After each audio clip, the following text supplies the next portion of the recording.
el tema de la tutela.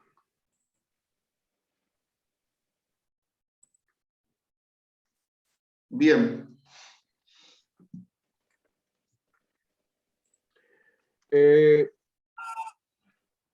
Ustedes recordarán que cuando estudiaron el tema de persona, seguramente hablaron el tema de la capacidad.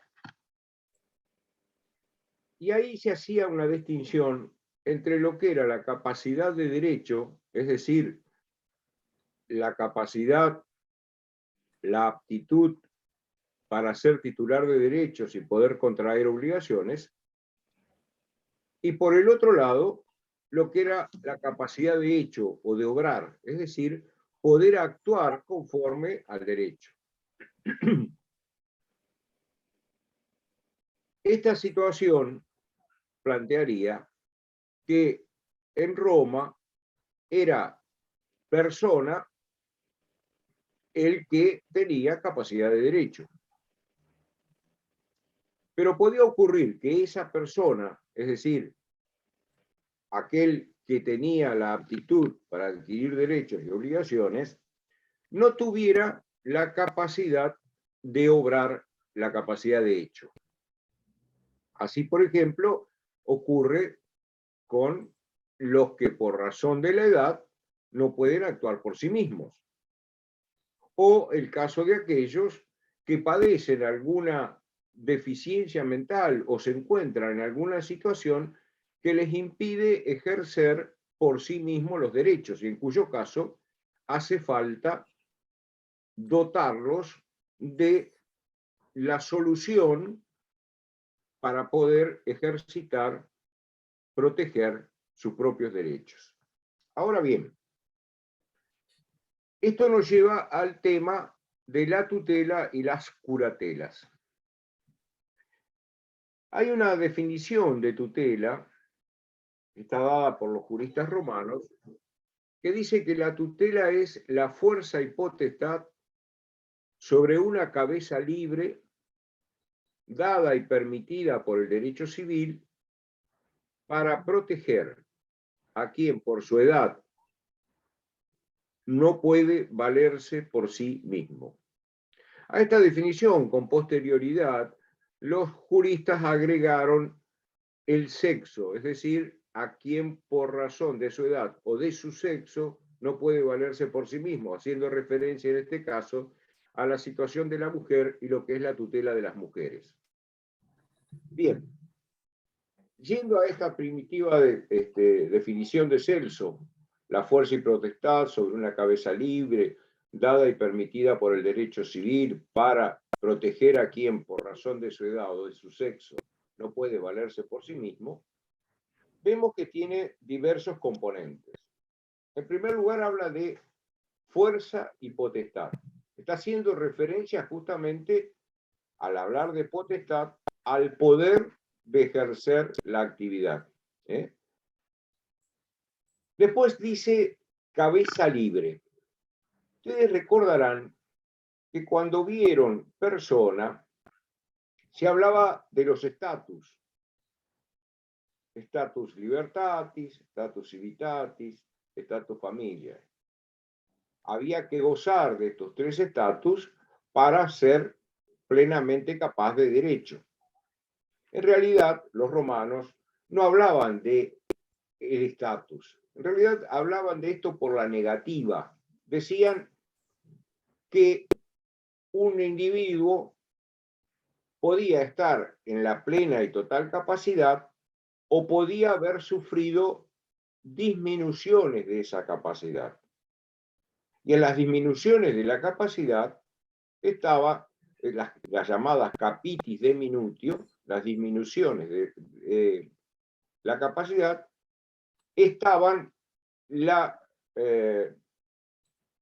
situación de quien se encontraba en la condición de esclavo, que era la capitis de minutio máxima, la capitis de minutio media, que era quien, siendo hombre libre, no tenía los derechos de los ciudadanos, y por último, aquel que dentro de la familia estaba en la situación de estar bajo la potestas de un pater familias. Es decir, se superpone o se corresponde esta clasificación de capitis diminutio, disminución de capacidad máxima, media y mínima, con los estatus que vendría a establecerlo por la positiva, quien tiene libertad, quien tiene ciudadanía, quien no está sometido a la capacidad, a la potestad de otro dentro de la familia. Por eso acá se habla de cabeza libre en la definición de tutela, porque está haciendo referencia a aquel que no ha sufrido ninguna de estas disminuciones de su capacidad, ninguna capitis diminutio. Cabeza libre, caput, de donde sale capacidad, significa el que no tiene ninguna limitación en esta posibilidad de adquirir derechos y contraer obligaciones. Es decir, ¿qué nos está diciendo esta definición? Que la tutela está dirigida a aquellos individuos que son sui iuris, es decir, que no han sufrido ninguna capitis diminutio. Grábenselo a esto, porque cuando hablamos de la tutela, estamos hablando de aquel que tiene la capacidad propia de la persona en Roma, es decir, aquel que tiene la plena capacidad de derecho. No confundirse, no hay que pensar que está sujeto a tutela aquel que es alieni iuris. ¿Por qué? Porque el alieni iuris no necesita protección porque sus derechos están en cabeza de otro, de su pater. Por lo tanto, entonces, no requiere que nadie venga a proteger esa capacidad. En cambio, cuando hay alguien que es persona, pero ha sufrido una situación que le impide, o sufre una situación que le impide ejercer por sí mismo los derechos, se hace necesario designar a alguien para su protección. Entonces, fuerza de potestad sobre cabeza libre, dice dada y permitida por el derecho civil. Esto es que esta tutela está contemplada en el derecho civil. Recuerden, en la clase anterior hablábamos de derecho civil, derecho de gentes, derecho natural. Bien, esta institución es del derecho civil. Es una institución propia y exclusiva de los ciudadanos romanos. Eso nos está diciendo la definición. Y dice, para proteger a quien por razón de su edad no puede valerse por sí mismo. En esta expresión hay dos cuestiones que tenemos que atender. Primero, habla de protección, es decir, está dirigida a evitar que alguien se aproveche de esa situación en que se encuentra, que por razón de su edad no puede manejar sus derechos por sí mismo. Y por el otro lado, nos está diciendo quiénes son los que están en la tutela. Y en la tutela justamente están los que son menores de 14 años. Es decir, en realidad a lo que se está refiriendo a los que son impúberes. Recuerden aquella clasificación, la discusión de las escuelas sobre cuándo se llegaba a la pubertad, y de ahí la importancia que puede tener esta situación para nosotros. Es decir, estamos hablando de aquel que no ha llegado a la pubertad. Entonces, cuando llega a la pubertad, cesa la tutela. ¿Por qué? Bueno, porque se entiende que aquel que ha llegado a la pubertad, es decir, que se encuentra en la capacidad de engendrar su descendencia, ya no necesita esta protección. Aquí hay una cuestión que merece atención y que después vamos a ver cuando hablemos de un tipo de curatela, que es la curatela de los menores de 25 años. Es interesante la razón por la cual se pone en este momento, en los 14 años. Se pone los 14 años porque los romanos tenían un adagio jurídico, y es el que puede lo más, puede lo menos. Es decir, aquel al que el derecho o su situación lo coloca en la mejor situación, entonces le está permitido hacer en consecuencia lo que sigue. Pongamos un ejemplo. Si alguien es propietario de algo, puede con esa propiedad ejercer derechos que van más allá de tenerla o de transmitirla. Por ejemplo, establecer una hipoteca, en fin, alquilar la propiedad, lo que fuere. Entonces, el que puede lo más, puede lo menos. ¿Cuál era la idea del romano? Lo más importante para el hombre es transmitir la vida.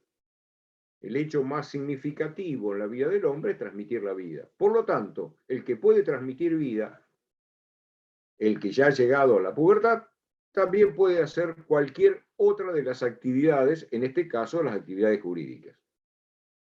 Esto no tuvo en cuenta que no siempre la madurez física va acompañada de la madurez, digamos, psíquica, intelectual, de la experiencia necesaria para manejar las cuestiones. Pero esto lo vamos a ver más adelante. Bien, esta es la primera aproximación a la idea de qué es la tutela. Ahora bien, ¿cómo se establecía? ¿A quién le correspondía ser el tutor? El tutor es la persona encargada de la protección, el que va a ejercer la tutela.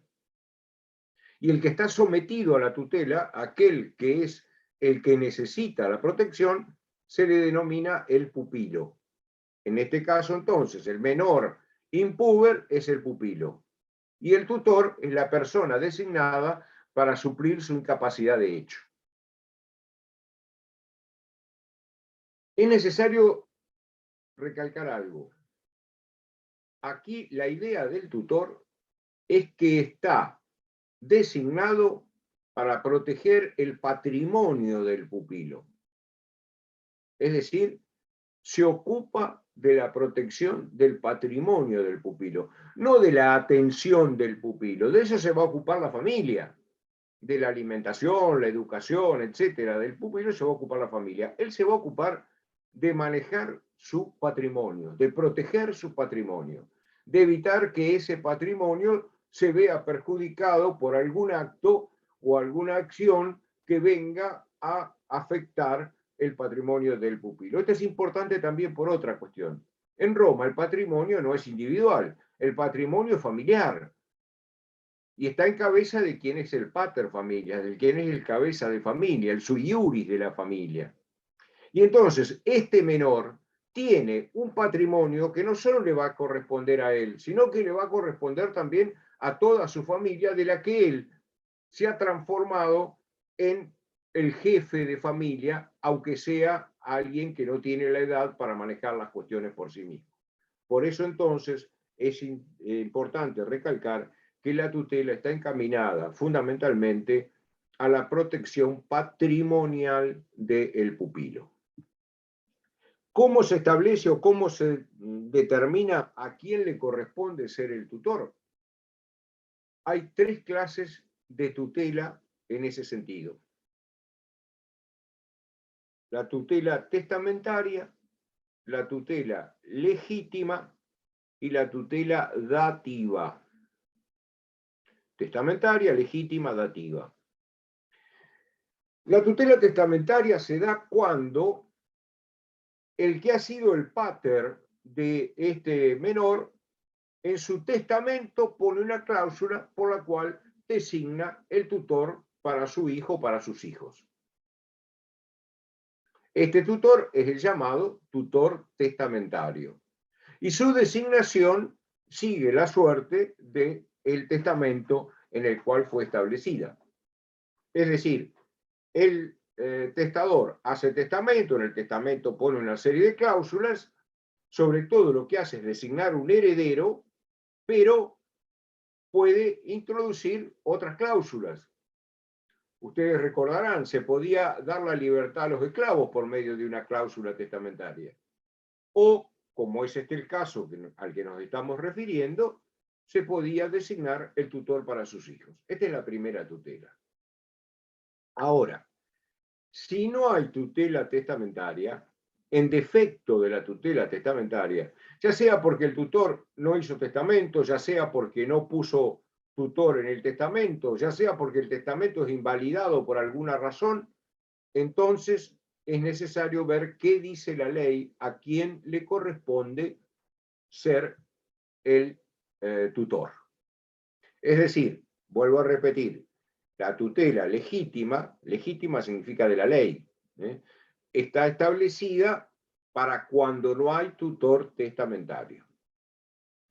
La tutela legítima, según la ley de las 12 tablas, le correspondía al agnado más cercano, es decir, al pariente por agnación que esté más cerca. Ustedes recordarán, porque ya habrán visto familia todos, que había o se reconocen en Roma dos tipos de parentesco, el parentesco agnaticio y el parentesco cognaticio. El parentesco agnaticio, al que normalmente se dice el parentesco civil, es el parentesco que está basado en que está basado en el culto familiar, es decir, los que participan de un mismo culto familiar están entonces o son parientes por agnación. Recordarán ustedes que un parentesco que se transmitía por vía masculina, etcétera, etcétera. No nos vamos a entretener en eso. Pero sí lo que tenemos que tener en cuenta es que aquí estamos referidos a los parientes por agnación que serían parientes por la vía colateral. Recuerden que en el parentesco hay una línea directa que va de generación en generación. El padre, el hijo, el nieto, el bisnieto es la línea directa. Y hay una línea colateral. Línea colateral es aquellos que tienen un ascendiente común. Por ejemplo, los hermanos son parientes por línea colateral porque tienen como ascendiente común a su padre. Un tío y un sobrino son parientes por línea colateral porque el tío, o mejor dicho, el padre del tío, que es su ascendiente, es a su vez el abuelo del sobrino. Entonces, siempre tenemos que ir a ver esta relación. Bien, entonces acá dice aquel que es agnado más cercano, más próximo. Y vuelvo a repetir, ¿por qué por línea colateral? Por línea colateral, porque si hubiera algún pariente, un ascendiente en línea directa, este ascendiente en línea directa sería el pater. Por lo tanto, el hijo no necesitaría de la tutela. Bien. En los parientes por agnación, por línea colateral, más cercanos al menor, son los que se van a tener que hacer cargo de la tutela. Recuerden, ¿cómo sabemos quién es más cercano? Por los grados de parentesco. En línea directa, los grados iban de generación en generación. Del padre al hijo un grado, del abuelo al nieto 2 grados, etc. En cambio, en la línea colateral, hay que, desde la persona que queremos determinar, ir al ascendiente común y descender. Los hermanos, por ejemplo, están en segundo grado de línea colateral. ¿Por qué? Porque siempre hay que ascender por lo menos un grado hasta el pariente que es el ascendiente común. Entonces, los hermanos tienen de uno de los hermanos al padre un grado, al otro hermano 2 grados. Tío y sobrino, tercer grado. Del sobrino a su padre, de su padre a su abuelo, de su abuelo a su tío. De esta manera se determina cuál es el pariente. En esto hay coherencia en los romanos. ¿Por qué digo hay coherencia? Porque a estos mismos que les impone la carga de la tutela, y después vamos a hablar de este tema de la carga, les impone la carga de la tutela, es a los mismos que, si no hay testamento, van a llamar para que sean los herederos del difunto. Es decir, te doy por un lado la posibilidad de las ventajas, por otro lado te impongo la carga de hacerte cargo de las obligaciones resultantes de este parentesco. Bien. Entonces, el pariente por agnación más cercano. ¿Qué pasa si hay varios en esa misma relación? Por ejemplo, si hubiera varios tíos, no hubiera ningún hermano que ya fuera, tuviera la plena capacidad de hecho, y tuviésemos que pasar al siguiente grado, que es el de los tíos. Y hubiera más de un tío. En este caso, todos deben asumir la tutela de manera conjunta. De manera conjunta. Ahora bien, fíjense ustedes. ¿Qué pasaba con esta situación? Y que a veces no era práctico para administrar el patrimonio del pupilo que hubiera más de uno a cargo de la tutela, porque si para cada situación que se daba debían juntarse los tutores y ponerse de acuerdo, la cuestión podía hacerse realmente muy engorrosa, muy complicada. Por eso se decía que, o se permitía, que entre los que estaban obligados a aceptar esta carga de la tutela y que estaban en el mismo grado de cercanía de parentesco, se eligiera entre ellos a uno para que fuera el que ejerciera efectivamente la tutela. Pero esto no liberaba de responsabilidad al resto de los que estaban llamados a la tutela. ¿Esto qué quiere decir? Que si se hiciera una mala tutela que obligara a responder al incapaz al término de la tutela por haber hecho un mal ejercicio, son todos igualmente responsables y todos deben responder. Lo cual trae como consecuencia que si se ponían de acuerdo para que alguien administrara, el resto tenían que estar vigilando esa administración del patrimonio del pupilo.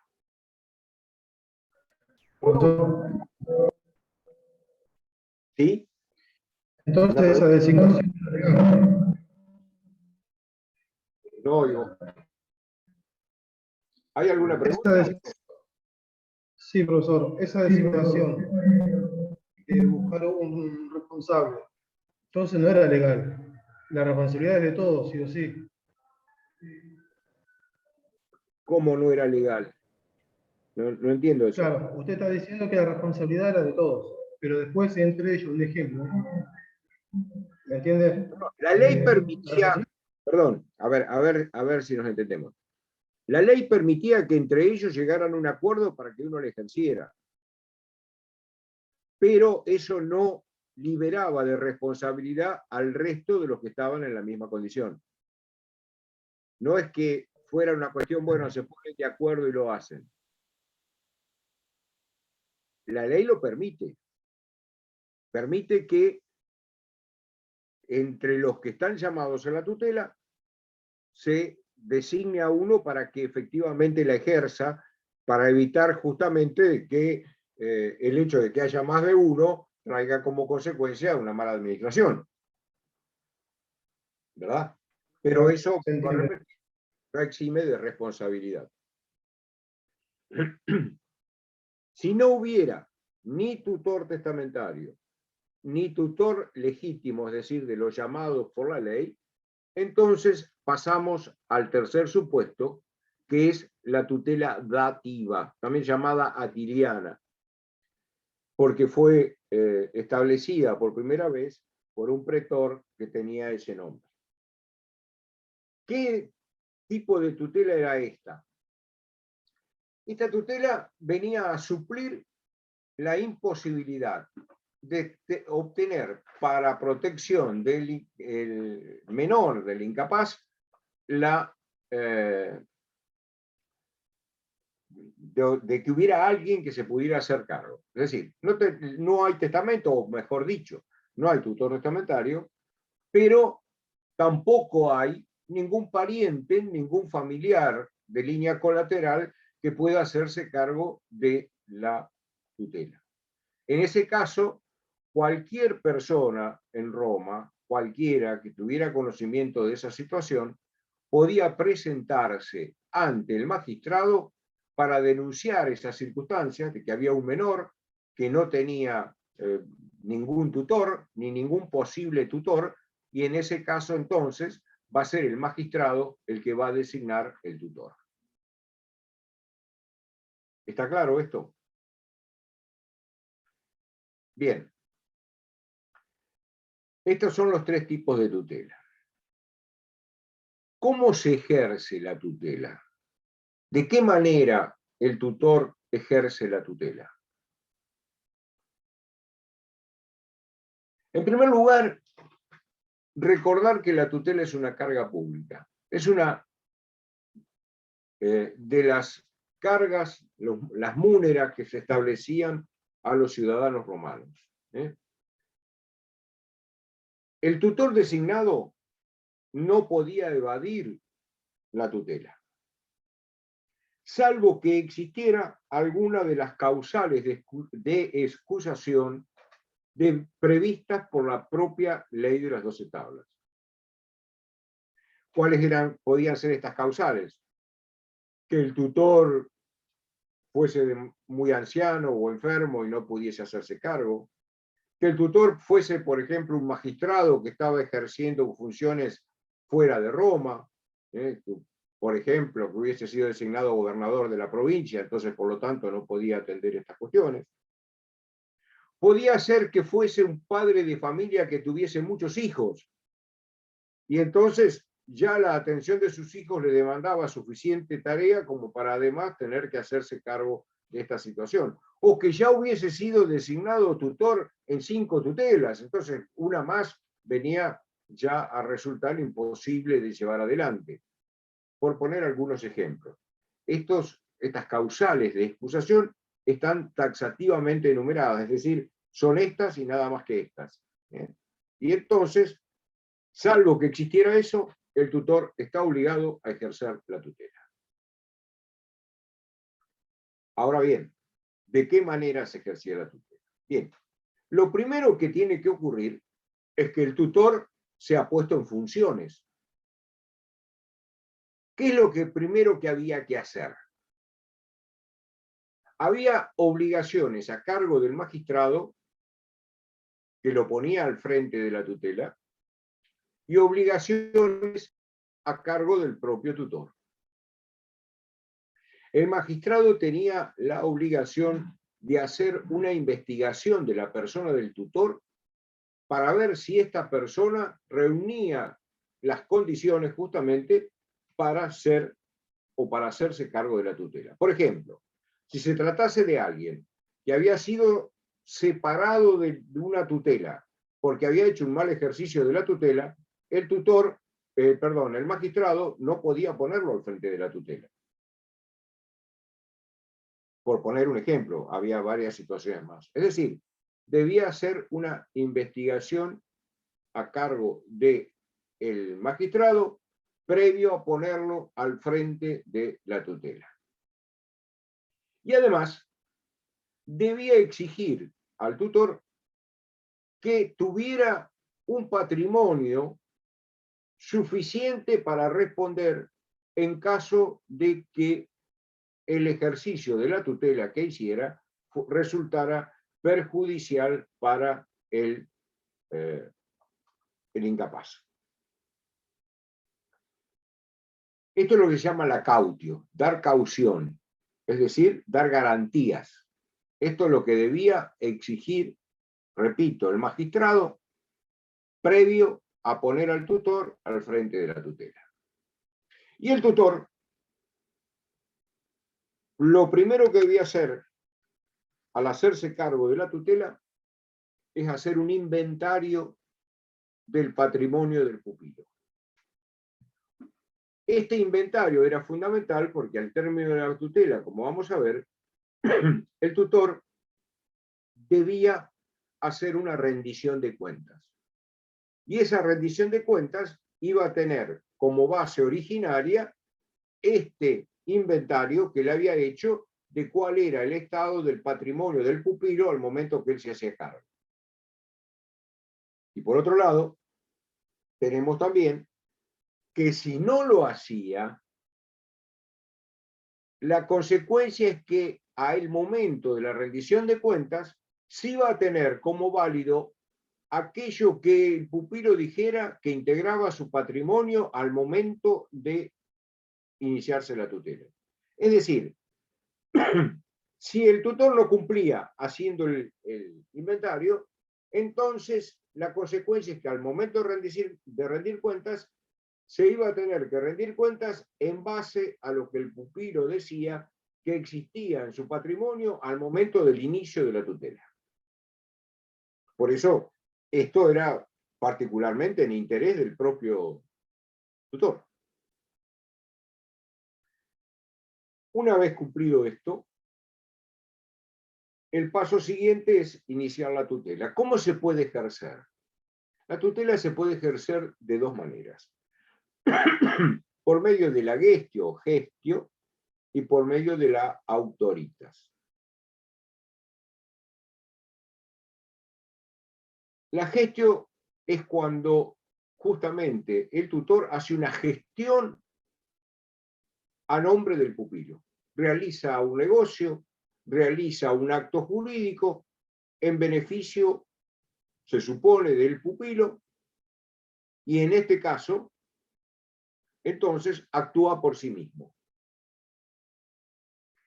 En la autoritas, el que realiza el negocio es el pupilo, pero el tutor presta su autoridad, su conformidad expresa con el negocio.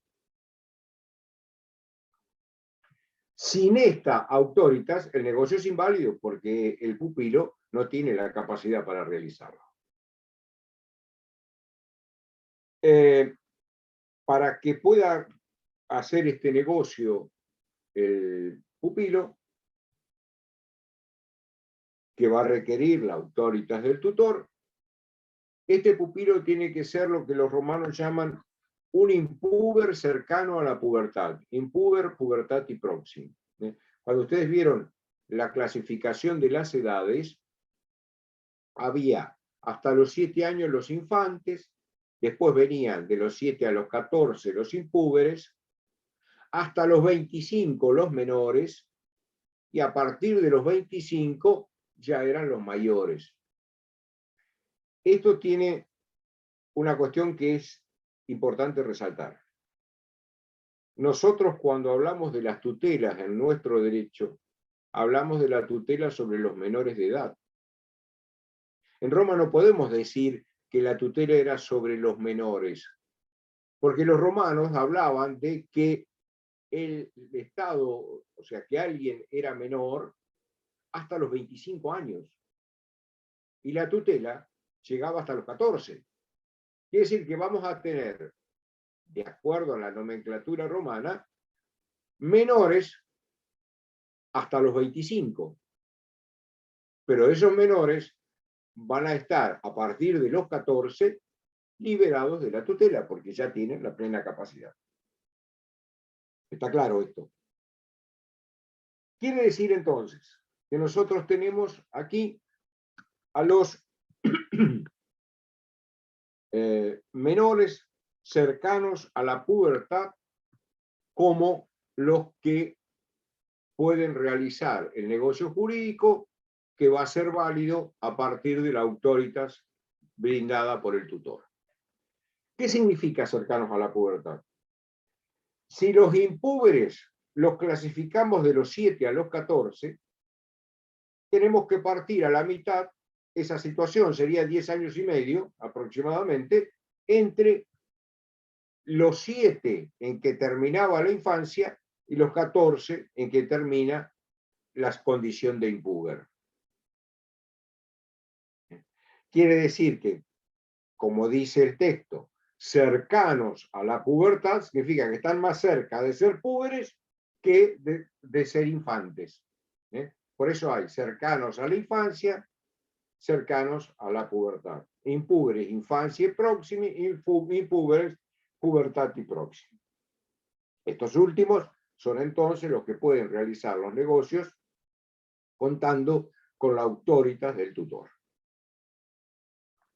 Estas son las dos formas. Como a ustedes seguramente no se les escapa, hay más riesgo de responsabilidad cuando el tutor actúa por la gestio que cuando el tutor actúa por autoritas. Es decir, una cosa es cuando él realiza el negocio a nombre del pupilo y otra cosa es cuando el pupilo realiza el negocio y él solamente presta su autoritas. ¿Cómo termina la tutela? La tutela termina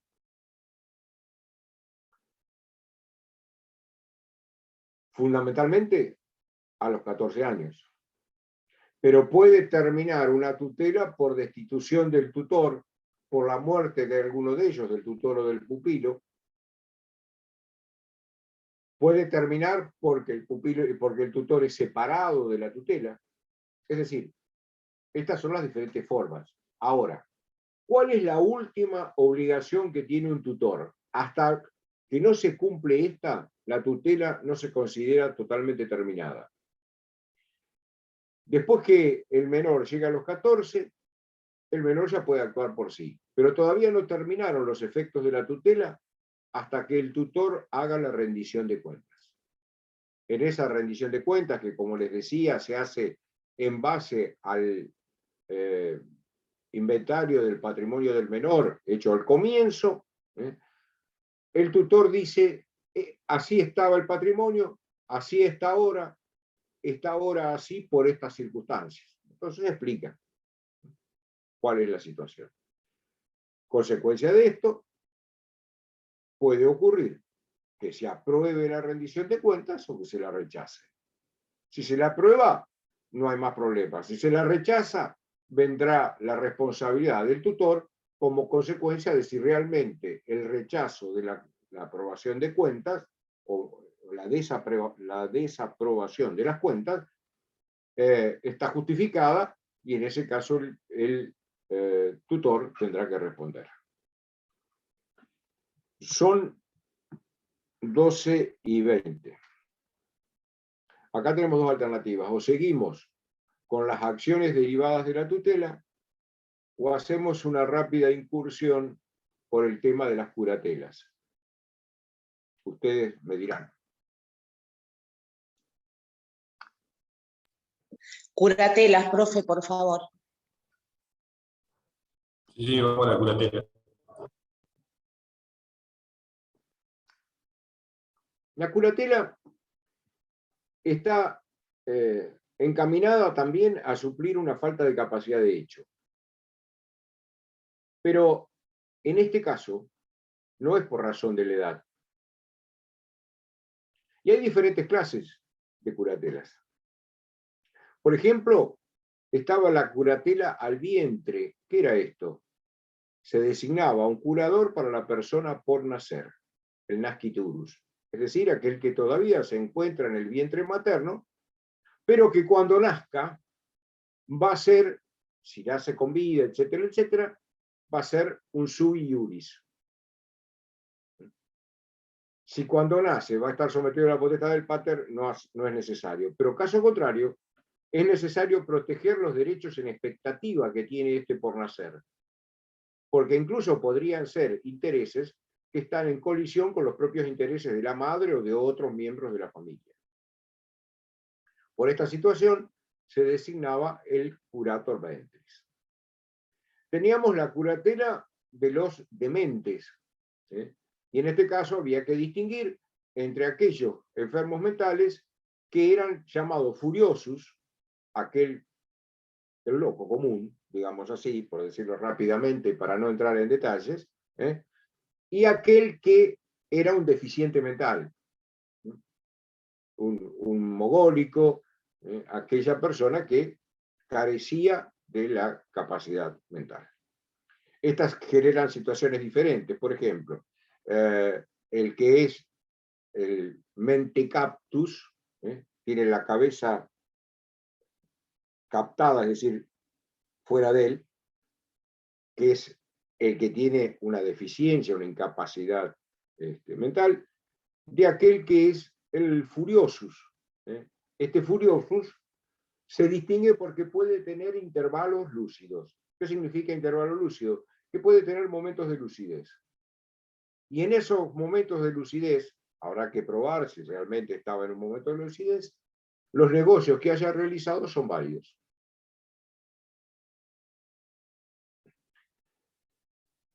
Tenemos la curatela del pródigo. ¿Quién es el pródigo? El pródigo es el que malversa sus propios bienes, el que malgasta sus propios bienes. ¿Por qué aparece esta curatela? Porque el patrimonio es familiar, y si el pater se patina el patrimonio, no solo se perjudica a él, perjudica a toda la familia. Entonces está encaminada a aquel pater que realiza un acto dispendioso y va a poner, por ejemplo, un pater que sea jugador, y se empieza a jugar todo el patrimonio. Y de esa manera, entonces, no solo se perjudica a él, está perjudicando a toda la familia. A esta persona que malgasta sus bienes, que dilapida sus bienes, se la llama pródigo. Fíjense ustedes, los que sean religiosos verán que hay en los evangelios una parábola del hijo pródigo, ¿no? Y la mayoría cree que se llama pródigo porque es el hijo que se va, pide el adelanto de la herencia al padre, se va, se la gasta en cualquier cosa y después entonces se vuelve arrepentido. No, se le llama del hijo pródigo porque es el hijo que malgastó, pidió la herencia, se la llevó, se dedicó a la farra, se dedicó a la bebida, se dedicó a las mujeres, se dedicó al juego. Cuando se terminó todo, no tuvo más remedio que volver a la casa. Pero se llama pródigo porque malgastó, porque hizo un mal uso de sus bienes. Bueno, acá esta curatela está encaminada justamente a evitar que alguien que es sui iuris dilapide el patrimonio, malgaste el patrimonio. No es malgaste porque lo gastó y le salió mal el negocio. Lo invirtió en algo y la inversión le salió mal. Sino de aquel que realmente gasta mal porque toma decisiones que son realmente absurdas con el ejercicio del patrimonio. Esta curatela del pródigo está encaminada a impedir los actos de disposición del pater. Es decir, aquellos actos que implican la disminución del patrimonio por salida de bienes del patrimonio, pero no está encaminada a limitar la administración del patrimonio que puede hacer el pater. ¿Está claro? Bien. Y brevemente, porque ya no nos dan los tiempos y Sergio me va a retar, les explico qué es esto de la curatela de los menores de 25 años, que a veces da un poco de trabajo entenderlo. Miren, acá se trata de una cuestión sencilla. Ya lo adelantamos. Un menor a los 14 años pasa a ser plenamente capaz.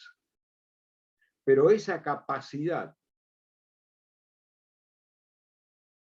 presunta de engendrar que tiene al ser puber no significa que tenga madurez para manejar sus cosas.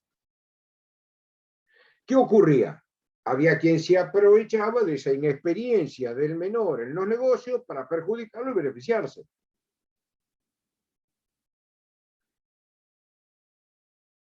Frente a eso, ocurre que se empieza a recurrir al pretor para pedir que se proteja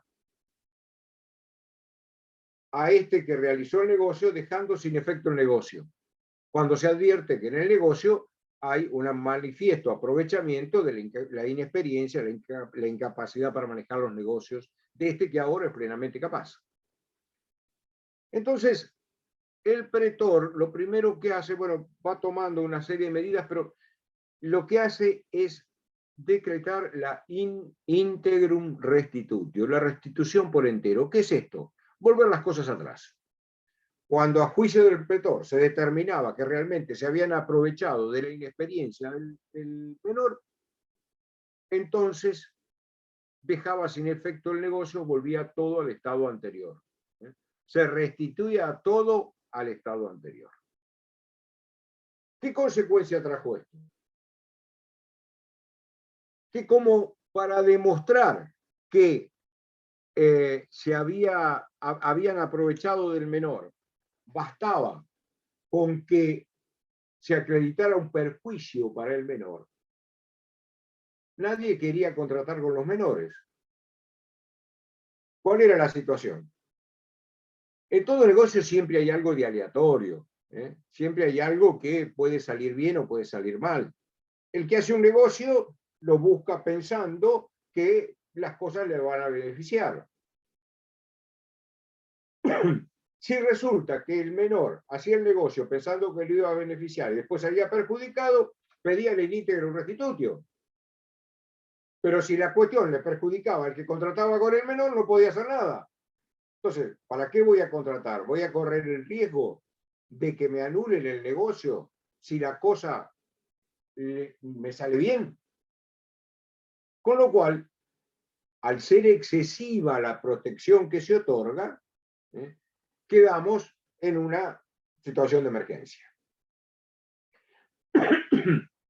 ¿Qué es lo que inventan o intentan los menores? Acá cuando estoy hablando de menores, estoy hablando de menores en el sentido romano, menores de 25 años. ¿Estamos de acuerdo? ¿Qué es lo que intentan los menores? Para asegurarle al que contrata con ellos que después no va a pedirle in íntegro un restitutio,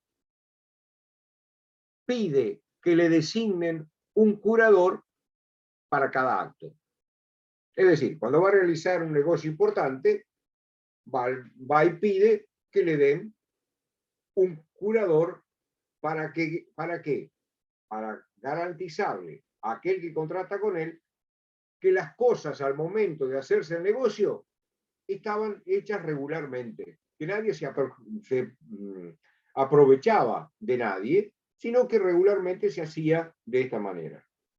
Entonces, si el negocio había sido regular en su origen, nadie podía a posteriori alegar que se habían aprovechado de su independencia. Pero esto se volvía muy engorroso, porque en cada negocio había que ir a pedir un curador. Por eso va a aparecer la curatela de los menores de 25 años. Los menores de 25 años no están obligatoriamente supeditados al ejercicio de la curatela, sino que la piden. ¿Para qué? Para garantizar a aquellos que contratan con ellos de que a posteriori no va a venir a alegar que se aprovecharon de su inexperiencia, porque está garantizado que esa inexperiencia la suple el curador de los menores de 25 años. Si lo analizamos fríamente, vemos que en este caso, en la curatela de los menores de 25 años, está más encaminada a garantizarle al tercero que contrata con el menor que a posteriori no va a sufrir las consecuencias de una in íntegro restitutio, que a proteger al propio menor. ¿Está claro?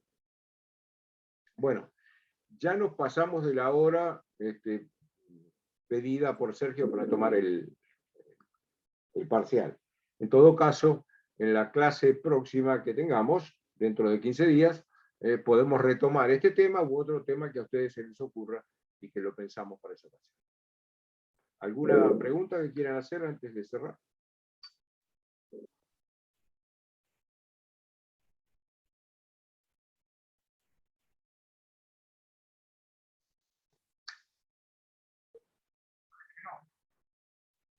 Bueno, entonces... Profe, ¿cómo era la tutela de las mujeres? Porque dijiste que era por la edad y por el sexo femenino. Bueno, claro, nos queda todo el tema de la tutela de las mujeres. Las mujeres que eran sui iuris estaban sometidas a lo que se llamaba la tutela perpetua. Esto tuvo toda una evolución. Estaba destinado justamente a esta tutela, que en este caso sí es obligatoria, tiene la misma intencionalidad que la tutela de los menores de 25 años.